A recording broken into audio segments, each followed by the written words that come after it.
ফরাসি বিপ্লব বা France revolution প্রেক্ষাপট ১৭৭৬ সালে যুক্তরাষ্ট্রের স্বাধীনতা সংগ্রাম শুরু হলে ফরাসি রাজা ষোড়শ লুই যুক্তরাষ্ট্রকে সমর্থন করে। ফলে ফরাসি কোষাগার শূন্য হয়ে পড়ে। তাই রাজা ধনীদের কাছ থেকে ঋণ নেয় এবং উচ্চ কর আরোপ করে।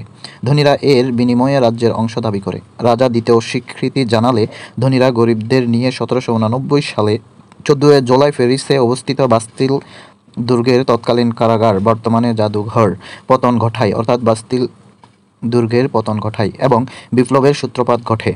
ধনীদের বিপ্লব হওয়ায় এই বিপ্লবের অপর নাম বুর্জোয়া বিপ্লব বা এলিট রেভলিউশন।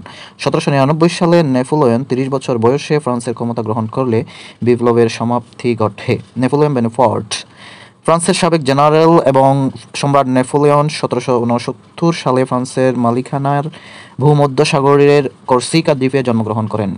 তিনি সুইস কনফেডারেশনের মধ্যস্থতাকারী এবং কনফেডারেশন অব রাইন এর রক্ষক ছিলেন। ১৭৯৯ সালে ফ্রান্সের ক্ষমতা গ্রহণ করলেও ১৮০৮ সালে নিজেকে সম্রাট বলে দাবি করেন।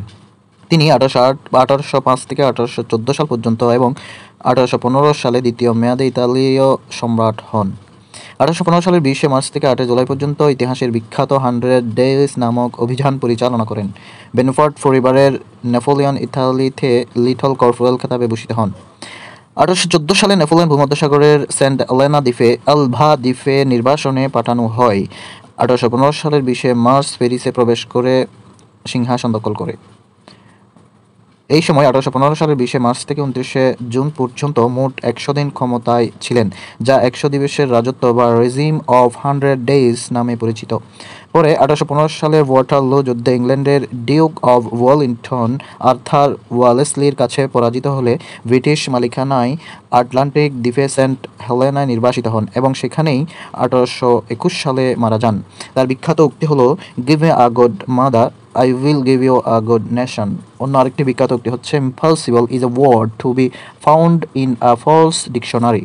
বিপ্লবের সময়কাল ১৭৮৯ থেকে ১৭৯৯। তাত্ত্বিক পথিকৃৎ ছিল ফরাসি দার্শনিক জ্যাক রুসো ও ভলতেয়ার। বিপ্লবের নেতা রোবসপিয়র, যিনি জ্যাকোবিন ক্লাবের সদস্য ছিলেন। জ্যাকোবিন ক্লাব হচ্ছে ১৭৮৯ সালে ভার্সাইতে প্রতিষ্ঠিত হয়। এটি একটি রাজনৈতিক সভ্য গোষ্ঠী। এটি রাজতন্ত্রের বিরুদ্ধে গঠিত হয়েছিল। বিপ্লবের শিশু বলা হয় নেপোলিয়নকে। স্লোগান, স্বাধীনতা, সাম্য ও ভ্রাতৃত্ব, লিবার্টি, ইকুয়ালিটি অ্যান্ড ফ্রেটার্নিটি। স্লোগানের রচয়িতা ফরাসি দার্শনিক জ্যাক রুসো। ফরাসি বিপ্লবের মাধ্যমে পতন হয় রাজা ষোড়শ লুইয়ের। ষোড়শ লুইকে গিলোটিনে শিরশ্ছেদ করা হয় ২১ জানুয়ারি ১৭৯৩ সালে। ফলাফল, ফ্রান্সে সামন্তবাদের অবসান এবং পুঁজিবাদের যাত্রা শুরু। সাথে সাথে ফ্রান্সে প্রজাতন্ত্র প্রতিষ্ঠিত হয়। সমাপ্তি ১৭৯৯ সালে নেপোলিয়ন ক্ষমতা গ্রহণের মাধ্যমে। বিপ্লবের স্মৃতি বহন করে আইফেল টাওয়ার ১৮৮৯ সাল ফরাসি বিপ্লবের শতবর্ষে নির্মিত।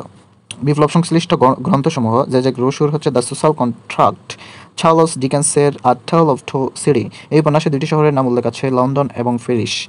মন্টেস্কোর the spirit of laws, Jonathan ইসরায়েলের লেখা রেভলিউশনারি, পিটার এমসিফি এর লেখা গ্রন্থ লিবার্টি অর ডেথ।